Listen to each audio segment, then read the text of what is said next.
সম্প্রতি দেশে হামের ভয়াবহ প্রাদুর্ভাব দেখা দিয়েছে। আতঙ্কিত অভিভাবকেরা আদরের শিশুকে নিয়ে ভিড় করছেন হাসপাতালে। এই পরিস্থিতিতে আপনার শিশুর সুরক্ষায় জেনে নিন কিছু গুরুত্বপূর্ণ তথ্য। হাম কি? কেন এটি ঝুঁকিপূর্ণ?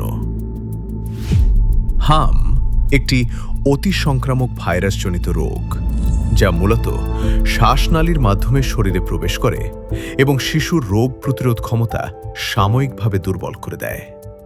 ফলে হামে আক্রান্ত শিশু সহজেই নিউমোনিয়া, ডায়রিয়া বা মস্তিষ্কে সংক্রমণের মতো মারাত্মক জটিলতায়ও আক্রান্ত হতে পারে।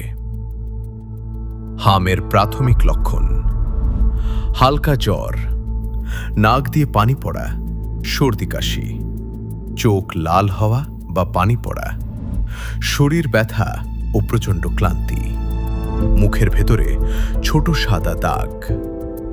হামের বিশেষ লক্ষণ: সারা শরীরে লালচে র্যাশ, প্রথমে মুখ ও ঘাড়ে শুরু হয়ে ধীরে ধীরে সারা শরীরে ছড়ায়। হাম যেভাবে ছড়ায়, আক্রান্ত ব্যক্তির হাঁচি, কাশি ও শ্বাস প্রশ্বাসের মাধ্যমে বাতাসে ছড়ায়। ভাইরাসটি বাতাসে 2 ঘন্টা পর্যন্ত সক্রিয় এবং সংক্রামক থাকে। র্যাশ দেখা দেওয়ার 4 দিন আগে থেকে পরবর্তী 5 দিন পর্যন্ত এটি ছড়াতে পারে। জনাকীর্ণ বা বদ্ধ জায়গায় সহজে ছড়ায়। অভিভাবকেরা কখন জরুরি ভিত্তিতে সতর্ক হবেন? যখন নিচের লক্ষণগুলো দেখা দেয়, যেমন শ্বাসকষ্ট, তীব্র জ্বর, বারবার বমি, খিঁচুনি, চোখের মনি খোলা হয়ে আসা, অস্বাভাবিক ঝিমুনি বা শিশু নিস্তেজ হয়ে পড়া। এই উপসর্গগুলো দেখা দিলে দেরি না করে শিশুকে হাসপাতালে নিতে হবে।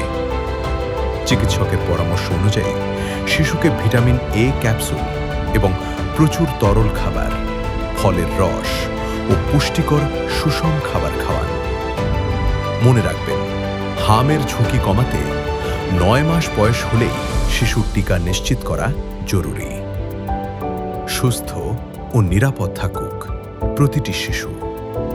দেশের এই জরুরি পরিস্থিতিতে আপনার শিশুর সুরক্ষায় ডাক্তার মোস্তফা হাজেরা ফাউন্ডেশন আছে আপনার পাশে।